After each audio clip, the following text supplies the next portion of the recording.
tonight. Our guest speaker is Pleun Bouricius.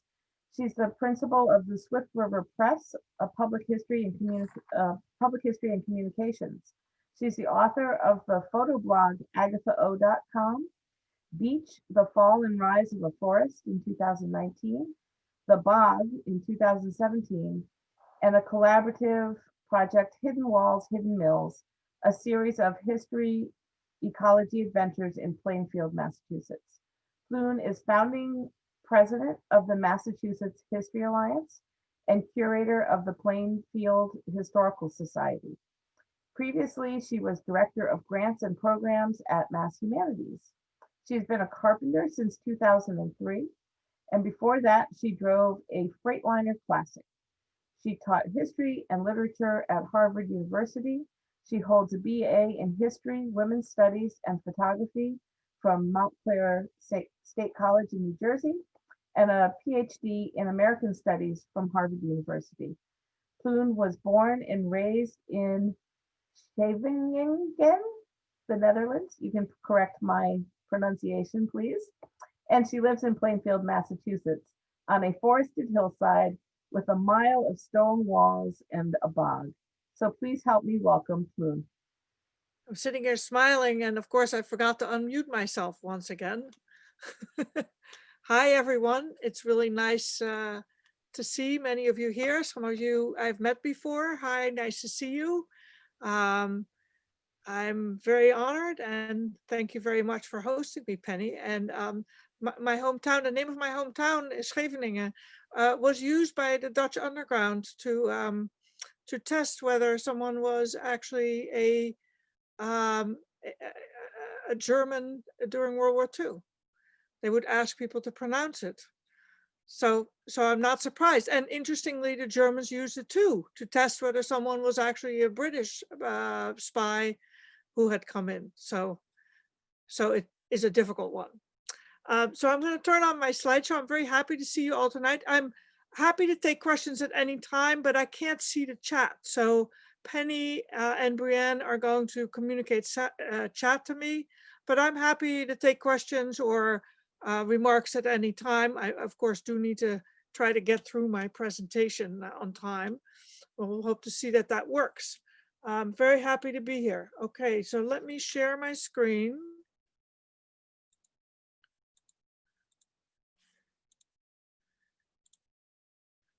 And can you now see my screen? Yes, we can see Yes. it. Thank you. Okay, good. Then I can, all right, here we go. I called it Hidden Walls, Hidden Mills. I can't get away from that. I just love that title, so I'm going to stick with it. You got to stick with what you know, right? Hidden Walls, Hidden Mills, exploring the Western Mass landscape. I've been living in Plainfield since 1993, and I still love it every day. It's so beautiful. Someone once said that you can get to the moon and back in the miles of stone walls in the woods in New England. I haven't really heard anything quite as poetic as that about cellar holes and mill foundations, which is what we're going to be talking about today. But you'd be hard pressed not to find one if you looked in the right place, along an old road for the cellar holes and along a steep stream for mill foundations. Exploring them has been a time-honored pastime, I bet you, of many of you, and speculating about them a sport for Sunday afternoon and holiday walks for many. But mapping and understanding these monuments in the woods are also an enduring and compelling intellectual and physical quest for some people. And they have left us with maps, research, and insights. And we stand on their shoulders for everything they do. Every time I start working with a historical society, there's always, they show up. People 20 years ago, 40 years ago, 60 years ago, were making maps and we're charting what's there and doing research. I'd like to start our time together with a shout out to the Native Americans who created the route into the Massachusetts interior long before the settlers took them, who slept, hunted, quarried, fished, ate, and dreamed in the same places. who planted food and sometimes went hungry, who met with loved ones, friends, and enemies, who got the land used to being loved, and who, as we now know, both from tradition and Western science, built stone structures used for wayfinding and ceremonial purposes. We owe them. I think it's important to remember that we didn't invent these roads into the interior ourselves. Before we start, I want to give us a little warning. I am hoping that many of you will go out there and that you will use your snowshoes, I guess now. I was going to start by saying this is the best time of year to go into the woods. You can see everything, and boom, here come 20 inches of snow. So I'm hoping that many of you will use your snowshoes and go out there. But please do not walk or climb on mill foundations or on stone walls for that matter, but really a mill foundation. It's against a lot of laws. It's against the law of gravity. It's really dangerous. If it falls apart, you could be dead very readily. You could break your neck. It's against the law of decency and common sense. People made those things with their hands and maybe with a team of oxen. And if it falls down, it's gone. And they're falling down every day as it is. It's also against Massachusetts law. So please don't go on them. This is an aerial photograph of Plainfield, of a piece of Plainfield. You can't take a step without falling over a wall, and cellar holes are everywhere. Today I'm going to do a little bit to explain why, and then we'll engage in the honored pastime of interpreting sites. And I've seen that there's one or two people on the call here who I know more about mill foundations than I do, so I hope that they will help me with the interpretation. So I took this photograph and tried to suss out where there were walls, and some of the arrows got moved, but there's a wall. Can you see my my cursor? I'm hoping that you can see my cursor. Okay, I see somebody nod, yes. Thank you for nodding really clearly. There's a wall here. There's a wall over here. There's a wall back here. There's a wall there. There's a wall over here. There's a wall over here. And I think that there's also a wall here, but it's sort of hidden behind the trees, but I'm pretty sure it's there. So you can see there's walls everywhere, miles and miles of them. So how did that come about? This is a chart of the population of some of the hill towns, and I'm actually counting, when I say the hill towns, I mean the towns in the hills, and not necessarily only those towns that call themselves the hill towns. The province of Massachusetts Bay started selling off the land in the hills of Western Mass in 1763. Plus they handed out bits and pieces to the veterans of various wars. Hang on one second, I'm having a problem with my mouse, which doesn't want to. Can you believe that my mouse is now choosing not to work? I'm sorry. It's one of those days where there's always something that, okay, here we go. Plus they handed out bits and pieces of it to veterans for various wars. People from the coast flocked hence, trying to their own hands at creating new lives, raising capital by taking down the forest and burning it down to get the potash that industry needed. Shout out to Eric Weber. Hi, your dad came up with all of that. Plus there was a bit of a rush on steep streams in the early 1800s when water power became all the rage and industry the wave of the future. Water power had of course been around since the Middle Ages. But there were many, many, many innovations and inventions that really made it very popular. It was a land rush, and people were rearranging things left and right. There were so many deeds and so many conflicts, and so many people marking their boundaries with the ubiquitous stones that come up every time you plow after every winter for as many as 50 winters. After 50, apparently, it stops. But there's not a lot of consolation, I think, when you're in the beginning of that. They were stacking stones into mill foundations that were so true that they are standing today, 200 years on. They're using water power to turn trees and sheep into product, sawing, tanning, turning, fulling, hammering, clapboard, scythes, whips, hides, satinet, brooms, boxes, gunpowders, train cars even. Streams ran thick with sawdust and the nasty byproducts of creating leather and wool. Plainfield, which is a small town and has 600 people today, had almost twice that in 1800. And it's hard to imagine. Plus, that the people who were on the land were using the land more than we are today, right? We have a little house with a little yard, but we don't, use the forest. We don't make fields unless we are farmers. It wasn't to last. Farming in stone, as we know, is not the answer. Steep streams were too far away from where railroads eventually went. There was an attempt to get railroads into Plainfield and Ashfield. It was because the trains could not go down the hill from Savoy to Adams that the train didn't go that way. And instead, they built a Hoosac Tunnel. But they tried very hard in the hill towns to get that train. New inventions made it possible to put a mill on a larger river, which is how we got Holyoke.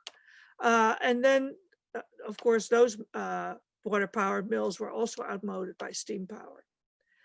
So soon people left again, whole families, off to Ohio and points west, following the great American desire to make new and take the land, leaving behind not only family, but houses, foundations, stone walls, mills, and cemeteries.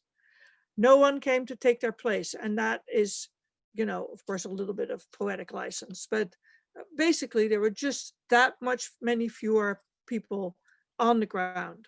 And the survivor of this great push to migrate stayed on and made a living of some kind with cattle, sheep, and by letting the land go to lumber and sawing it back down, sugaring and growing vegetables. So what did not happen here, I was just talking to someone who's an expert on tide mills in Dorchester. What happened in Dorchester is that they built buildings on those. They put landfills on top of all those foundations and they're gone. But here they stayed. Patching up houses and barns, these people were, as best as they could, filling up the cemeteries. But slowly and slowly, as it went down, and you can see here that the Plainfield went from 977 in 1810 to 228 in 1950. So basically, very few new houses. Some new houses were built, but very few. So slowly, the housing and mill stock diminished, and the great forest grew back around the walls, roads, and mill foundations.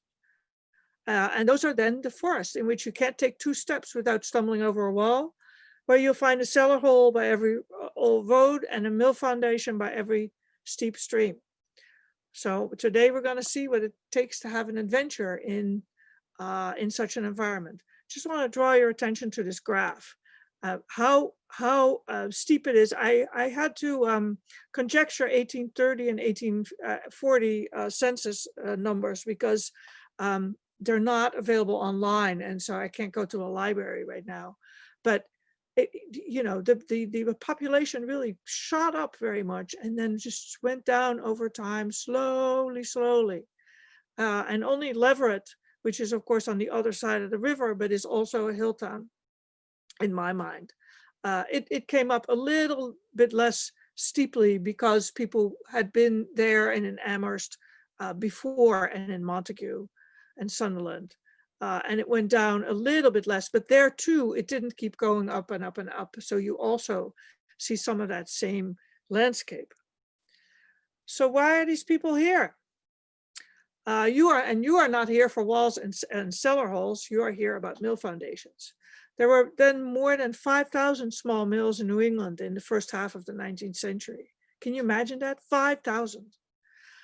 Small mills on small streams. And you can see here, this is from Mass GIS Oliver. I don't know if you're familiar with that resource, but this is just the water resources. And I couldn't get it to print the town names clearly, but this here is Plainfield and that's Leverett. And this is everything in between. You can see how many steep little streams there are, going into these larger rivers, right? So there were many small mills on small streams gotten up with a large measure of inventiveness. Bob Forant of UMass Lowell, who is one of the leading experts on labor history and industry history in Massachusetts. He went to one of the sites in Leverett, and he said, "This is Lowell on a small scale and in the rough." You know, he had never, he felt like he was seeing the blueprint for it. It wasn't actually, because that mill had been built after Lowell, but it's still, you know, the way these mills were built with the inventiveness of how to bring water to the mills. It is very similar. You know, it was tried out in the hills. Before industrial Holyoke was built, the hills around the Pioneer Valley teemed with small and not so small shops. Some were actually remarkably large for early industry. Cummington had large tanneries. Tanneries are on, they need water, but they also particularly need water to rinse everything. And then they also need bark, and then they need a mill to grind up the bark. So they, you know, that's how they use water power. And that some of them were employing as many as 30 or 40 people. And there are rooming houses also in the hills with, you know, with the mills. Every stream had mills. Plainfield is both tiny and it has no major waterway, you know, unlike, for instance, Cummington. It had at least, at one point, 7 sawmills, 2 cloth manufactories, a corn or grain mill, and a tannery. An observer reported in the early 1830s. And I think somehow he missed, you know, 2 or 3 particular mills that I know about were there at that particular moment. And there are more mill foundations than that, quite a few, either older or newer, that I have seen. Steep water, stones, and ingenuity at work. That's what, you know, brought people to the hills in many ways, and it's what they were working on. Didn't quite work out entirely, but they were doing agriculture, but they were doing a lot of making product in the hills. So, any questions? Does anybody have anything that you want to ask me, or no? I hope I'm being clear and not boring.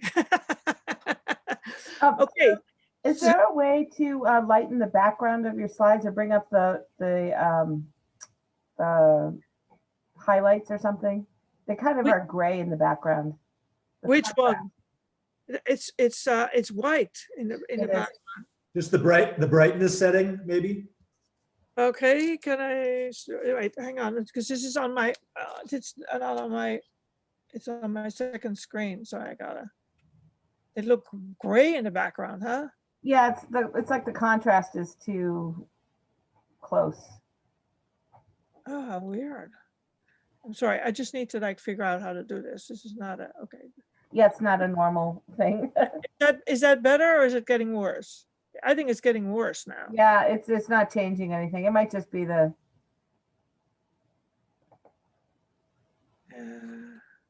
How about this? Helping?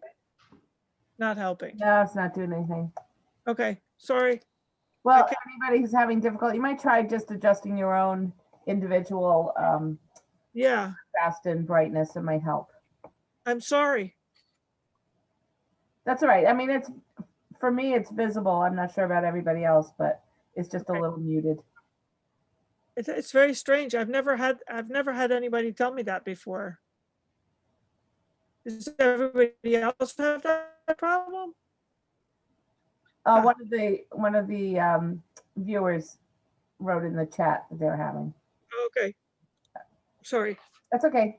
I was trying to do so. So now I think I've made it worse, at least on my screen, but I could try to put it on my main screen, although I'm not totally sure that, given the pressure of the moment, that I could really do that. Keep going. I think that'll be fine. Okay. I'm sorry, they're nice and bright. Okay, so can you see I was going to talk about what is a water mill. And so for some of you may be extremely familiar with this, but I still wanted to talk about that. So the way we think about a water mill is, hang on one second. I was just going to say, I skipped something in the process here. Okay, so yeah, there's some odd stuff here, strange. So what a watermill is basically you take a river, a small stream or a large stream, but in this period, small stream, and you divert water. You put a dam. In a small stream, you have to put a dam, and it's called impounding. You impound water behind it, and then you divert some of that water, and you make it go to a place where you dump it down onto a wheel, and you make that wheel turn. And I'm talking about it in those really rough terms, because how you do that particularly depends on the mill and the site and all of that. But you need to either have a stream where you can hang your wheel into the stream that is always running, but in New England, the streams are not always running. So you usually put some kind of dam, and you create a pond, and then you make water go through a channel in some ways to your mill.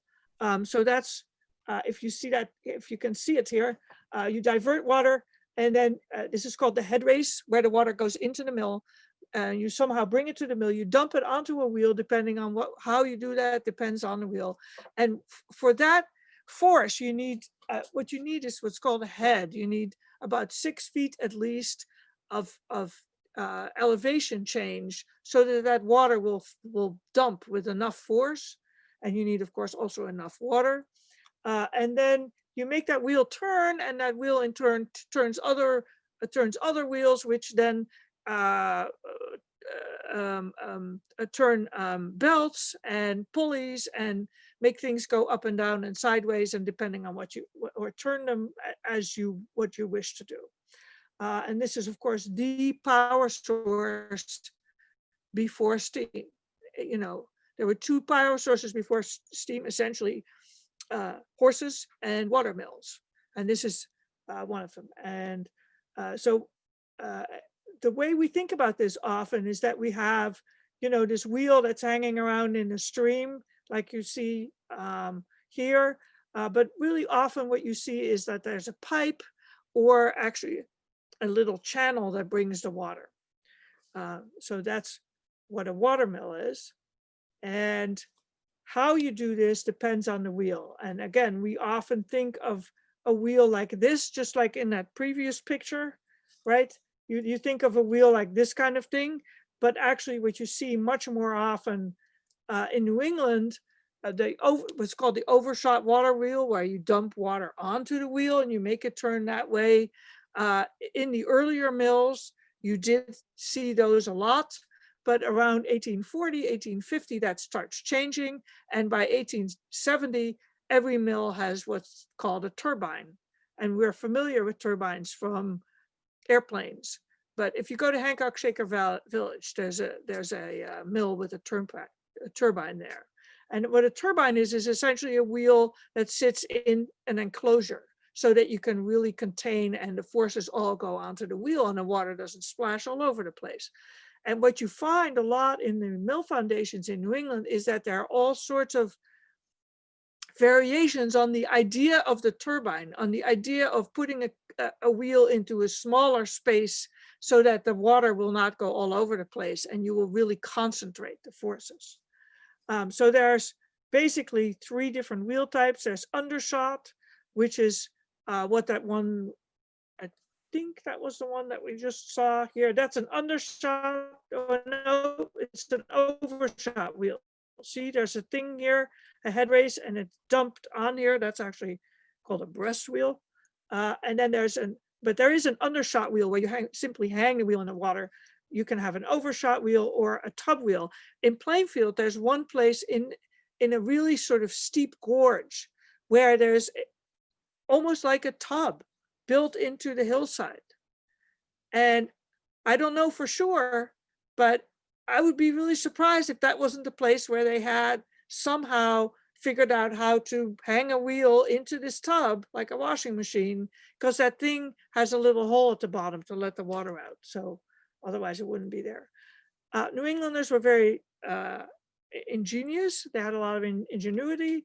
And what you see here is a patent for a turbine wheel that was gotten by some people from from Leverett, and SS Graves, one of these guys, one of their particular mill site, you can still go look at it if you want to. Okay, so for those of you who like to understand how that goes, I'm not going to go deeply into it, but I just want to be very quick and say, you know, you dump water, here it is in a turbine, and there's an incredible number of gears, and in the end your saw goes up and down, and that can get really, really complex, or really can be simple. So here is the other thing that I want to say about these mill sites is that they can be very complex. This is the SS Graves mill here, and the idea of how to get the water to it is very complex.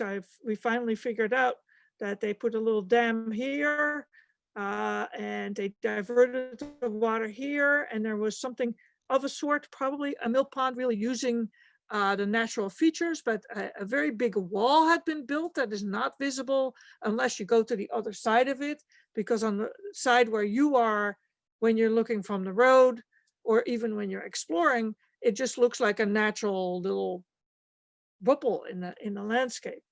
And then the water goes to the mill and joins the river again. We have a question about what is the specific location in Leverett?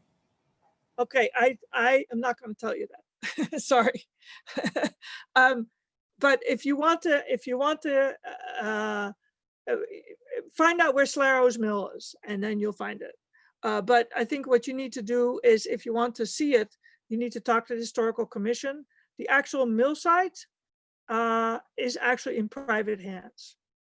But this area, this land belongs to the Conservation Commission, so you can go there. But find Slarow's mill. I have a picture of it later, and you'll recognize it. Okay.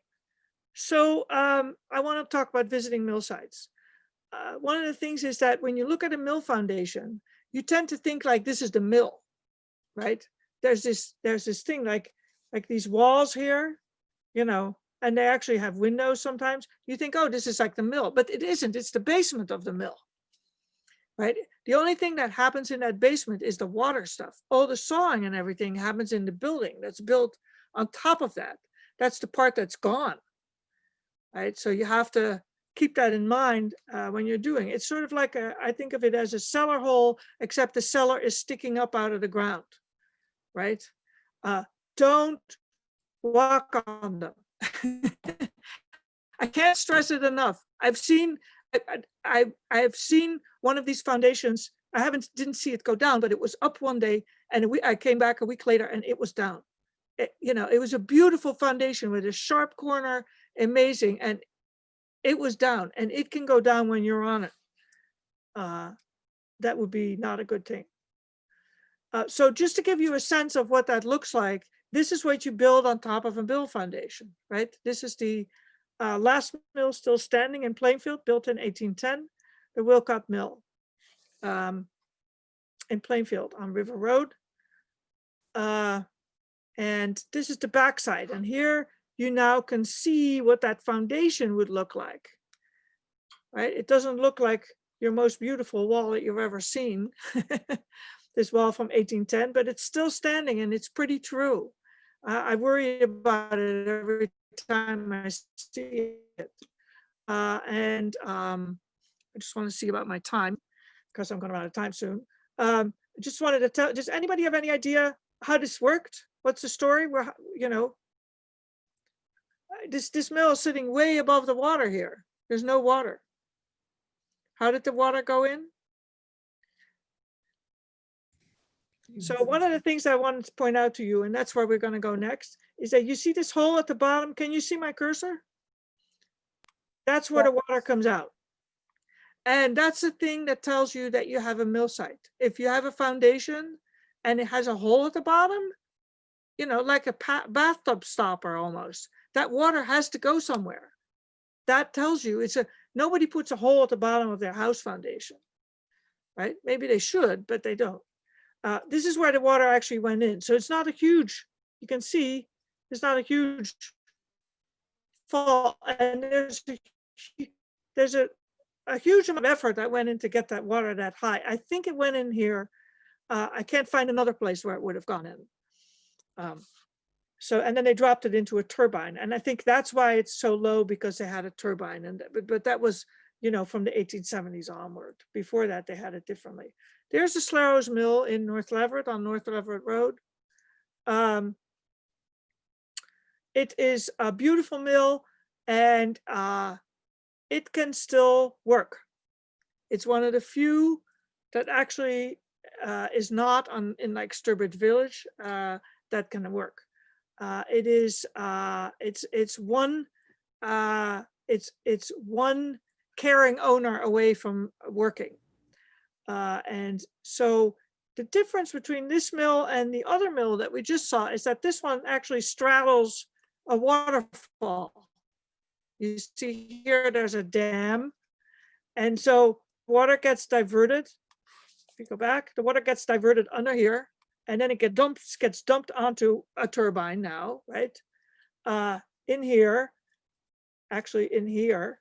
And then here it comes out. See, here are those holes again at the bottom. So this mill actually sort of straddles, it straddles the water, the change in level, which is the traditional way we think of a mill. It straddles the level change of water. Most New England mills are not like that. Most of them bring their water. So the two things that make you recognize a mill foundation is, one, this is water out. Here is water out. This is the Cummington Tannery, water out. Holes at the bottom. And the second thing is that somehow water got there. And I want to just give you, these are kind of bad pictures because no matter how many times I've tried, I cannot photograph this mill. This is the most amazing mill on Halleckville Pond in Plainfield. And that's actually has a trail around it, so you can go there. And it sits at those, I think that would be the southwesterly corner of this pond. And it is this there's sort of like a little valley coming off a hill. And there are these amazing pillars. And of course, there's no question about water out because there's no in, you know, there's just these things. And I couldn't find any water. There's this tiny little dinky wall here. And I couldn't figure out, is this a mill? What's going on here? Until I realized that what they'd done is that if you look here, you see this little dam behind here, it's hard to see, and this waterfall. They actually went and dammed the stream in the next little valley over, and then back in the backwoods, they made a channel between that and this little valley, and then had a tiny little impoundment so that they had a huge area which probably had no more than 3 feet of water in it. So that they probably had a seasonal mill here that I don't know exactly how, but they, so it was because I could figure out how there was water that I was convinced that there was some damming, that it was a mill. Pleun, we have another question. Is the Slarrow Mill a possible candidate for designation as a National Historic Site? It looks beautiful. It's on the Register of Historic Places. So I want to show you a little video of going to see a mill site. I can't tell you where this mill is. I can't give you any hints either. I've been asked not to by the owner. I mean, a lot of our mills are on private land. Some of you are watching may have a mill on your property. And if you do, I can tell you more if you want at some point about what you might or might not do to protect it. This video is by Eva Gibovic, who is, as you will notice, a much better videographer than I am. So I'm going to play this. And what we have here is a little stream coming down. It's going around a little corner. See, I'm really good at narrating the little film. And then it goes into what is really a mill pond or an impoundment. And that's one of the things you can recognize about a mill site, is that it's flat. Oops. I always do that. Here we go. It's flat. It looks kind of silted in, right? There's still a little water standing. Of course, there's no longer a whole milk pond, but it doesn't feel like natural hillsides. You know, it's in the middle of all these, there's nothing flat here except this area. So we're following this water. We're now on the other side. And it's, you know, it's this tiny little bit of water here. And it probably might have been a little bit more because there were no trees during the 1820s and 30s. And here, oops, not again, sorry. This is me missing my, there we go. I'm trying to stop the film. So here you see the dam. Oh, I did it. Here you see the dam, and I'm sitting here madly gesturing with my fingers. Here you see the dam, and as you will see when I start the video again, is they really use, you know, this little bit of elevation change. Here, you can see that dam getting smaller and smaller. This building right in this little bit bigger.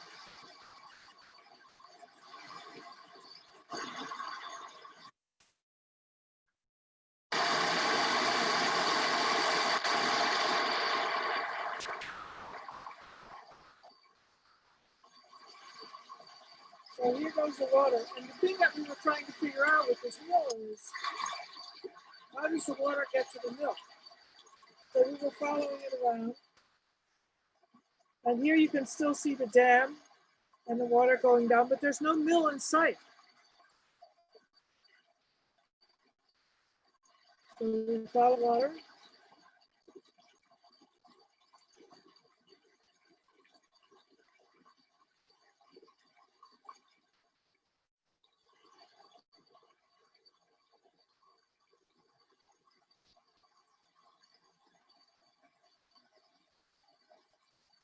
Until you can see suddenly there it goes down this steep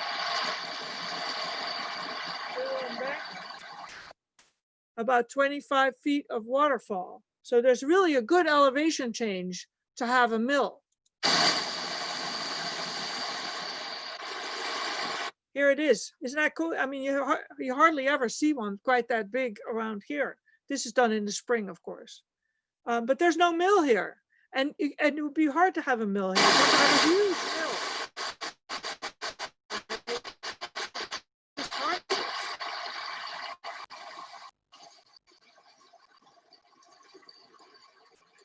So we're trying to figure out.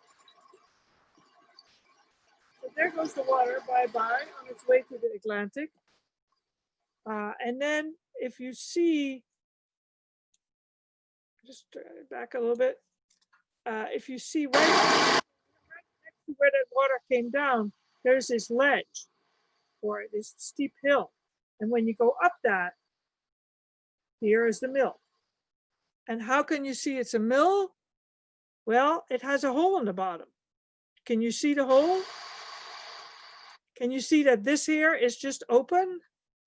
That this is like the largest hole in the bottom of a mill that I've ever seen. It's like a door.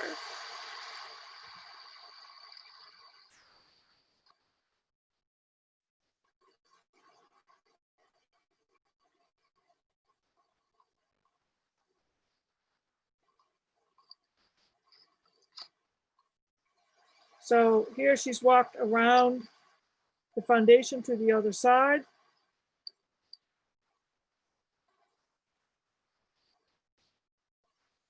And now looking down onto the mill, here you can really see it where the water goes out. And I want to draw your attention to the fact that there's here, this is even lower. There's like a basement and a sub-basement, right? Which is what tells you that the wheel was there. What also tells you is these is the metal stakes that you see sticking up from the ground. And the way we figured it, they somehow, I can't see it, nope, we still have, so here you can really see it. You see those metal rods? That's where the turbine was attached. You know, that turbine was going to want to, you know, it probably had some sizable beams that were attached with those metal rods, and then a turbine. And so that little sub basement is there to deal with the water.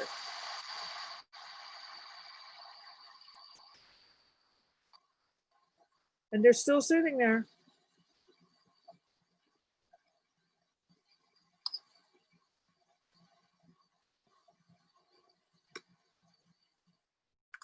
So now we're leaving the mill.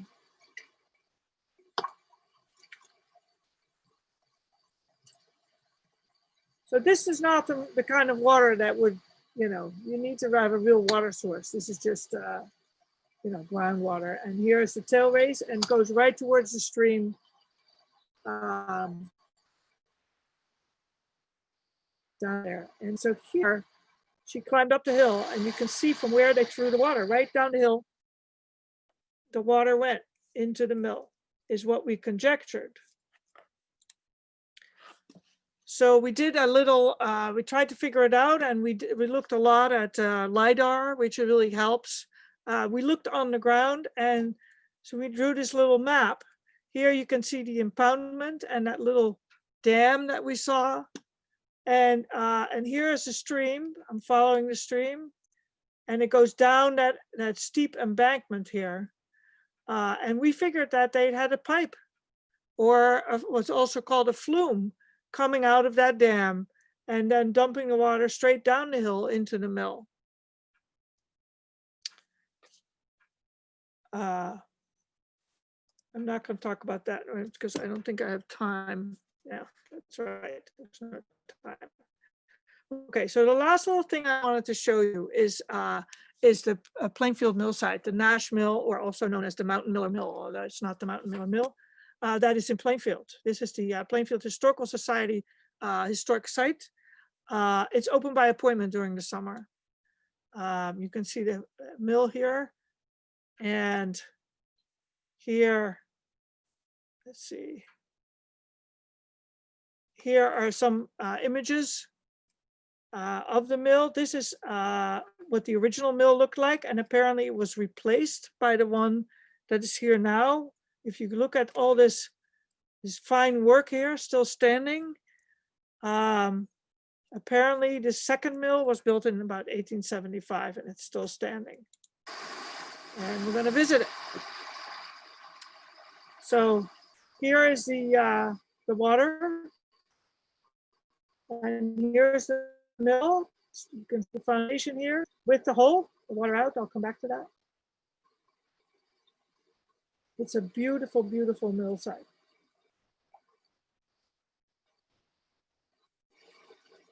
And rather amazing. And here you can see, that lintel. That's not a coincidence that there's a hole there. That was really a made hole. It's one of the clearest indications, right? That lintel, that they really wanted it. So the way you explore a mill site is from the bottom up. You start by finding that water out hole, and then you're going to go try to find out where the water went in. So that's what we're going to do now. Here's the mill site.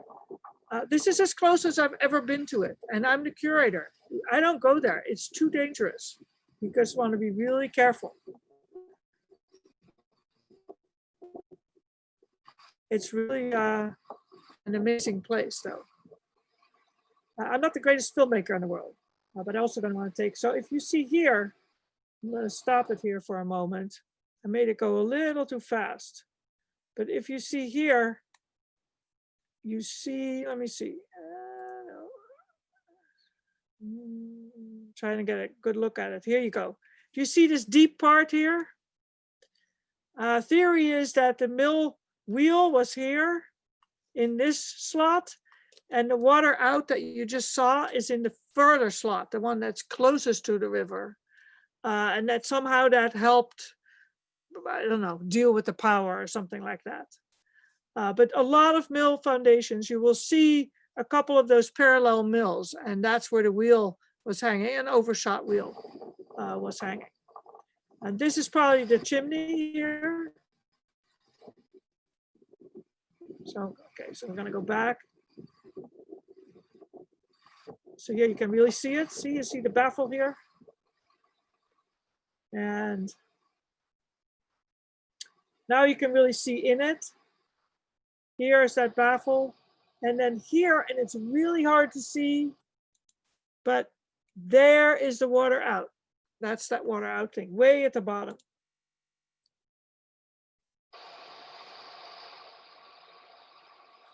And one of the nice things about this mill site is that we have these. You can see, do you see those hoops? Do you remember that pipe that we had? Unfortunately, a helpful person took a lot of the hoops out and brought them to his house and gave them to the Historical Society, and did not take photographs of where they were.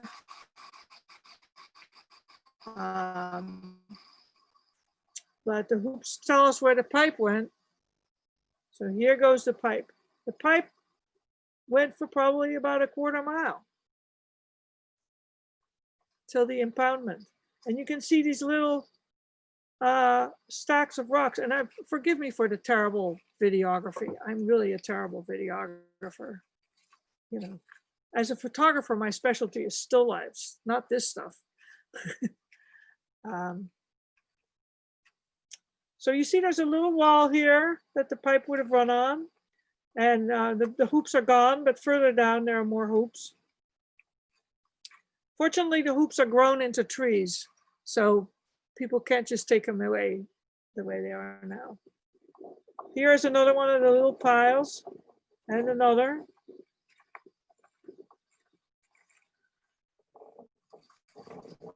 And here's a hoop. You see it? Right, grown into that birch.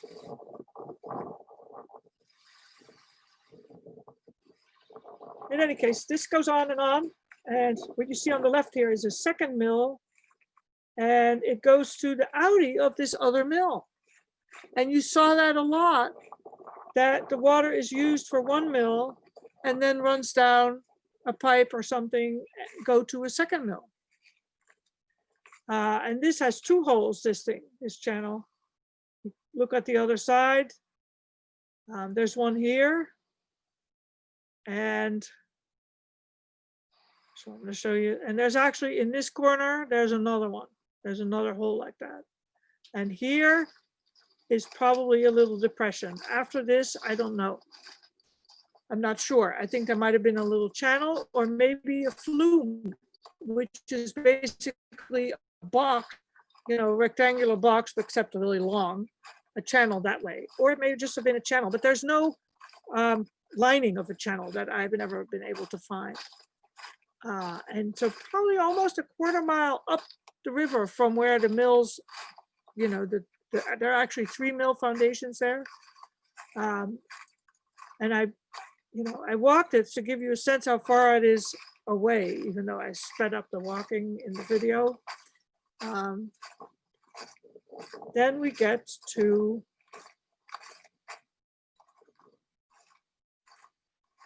the mill pond. And here it is. And there is the dam, and they use a natural ledge. That's why this site is here. They use this natural ledge in order to create a dam. I've got a few more seconds of film, and that's it. That would have been a coffer dam, which is probably it's a triangle of wood with the point facing upstream and stones in it. And here is the mill pond, and here is a view of the rest of that little dam. That for that big mill, there's so much effort in these, which tells you how much value that water power was. If you see the amount of effort, and then the small stream and the impoundment that doesn't look like a huge Holyoke thing. It amazes me every time. And so the way the mill works is that they divert the stream, and then it goes through one mill and then right to the other. And since we are out of time, I'm going to stop sharing, but I'm having a hard time. Here we go. I'm going to stop sharing my screen. And I'm sorry I ran a little bit over. That was it. That was our adventure for today. That was really interesting. Do folks that have any questions? Nice job. Thank you. Interesting, Pleun, that you can see the history of how mills developed. You know, the use of water power in Holyoke. It's the same principles, it's just on a much bigger scale. So Yeah, that's right. really interesting. With all those channels and stuff, and and that's what Bob was thinking. They really sort of tried it out, but it sort of went two ways. They started these before, before Lowell and Holyoke and other places were developed, but they also built them afterwards. Yeah. So, and with that, and in the ingenuity, it's so site specific. Find a source of water, and then find some rock that will allow you to somehow take advantage of the natural features. It's really amazing, but it's also really fun. It's really fun to go to the woods and find one and do it. Has anybody here done it, walked around? Yeah, I just wanted to mention that for folks that have mobility issues or access issues, there's some great mill foundation sites in Amherst in the Mill District along the Mill River just above Puffer's Pond. I wanted to mention that I've seen these mills. My son and I hiked the Metacomet Monadnock Trail, and then many years later, well, about 10 years later, I hiked the same trail with a friend. Now it's the New England Trail. That was most interesting. Yeah, I really enjoyed the presentation. Well, I hope you can go out there and go do some exploring of your own. Very good. Thank you everyone for joining us. If you do have a question, you can put your name in the chat, or if you want to put your question in the chat, feel free to do that as well. But I do want to thank Pleun for being here with us tonight. Thank you. I really enjoyed it. Thank you, Pleun, and thank you, Brian.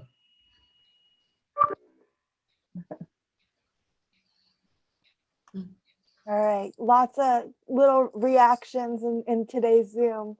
But do we have any questions from anyone? I can't see all of you. It looks like we have a hand raised from John.